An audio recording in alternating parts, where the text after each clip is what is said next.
My inheritance that froze them in their tracks.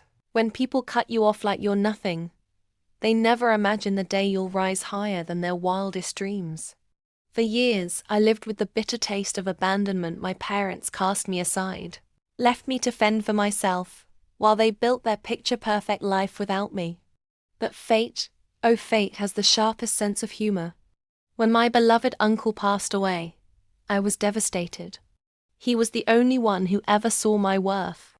At the will reading in his sleek Manhattan law office, I expected nothing but grief.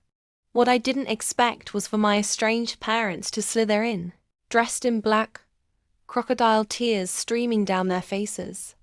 The lawyer cleared his throat and said, "Mr. Harrington has left the entirety of his estate, $18 million, to his niece, Claire." My parents froze, their fake grief evaporating instantly. My mother gasped, my father stammered.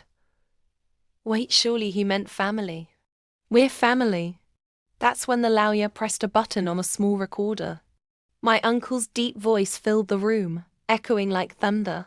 "To my dearest Claire, you were the daughter I never had, the only one who stood by me without greed.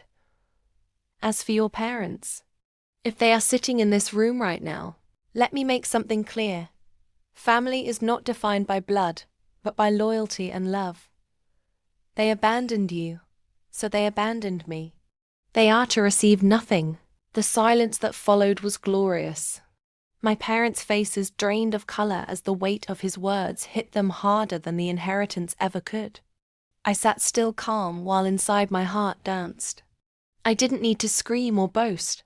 The lawyer slid the paperwork toward me, and I signed it with steady hands, the pen gliding like silk. For once, I was the one they couldn't control, couldn't belittle, couldn't abandon. But here's the twist. My uncle had left behind more than money. The lawyer handed me a second envelope, sealed with my uncle's crest. Inside was a set of deeds to properties my parents had tried to swindle from him years ago. My uncle had bought them back quietly, waiting for this very day. Now, not only did I own his fortune, I also owned the very properties my parents once fought over like vultures. Their silence turned to begging, their begging to tears. But I only had 5 words for them. You made your choice. Goodbye. And with that, I walked out into the New York sunlight, free, wealthy, and untouchable.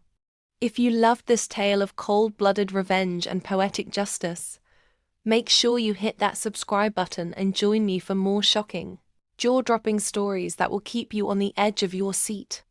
Trust me, you don't want to miss what's coming next.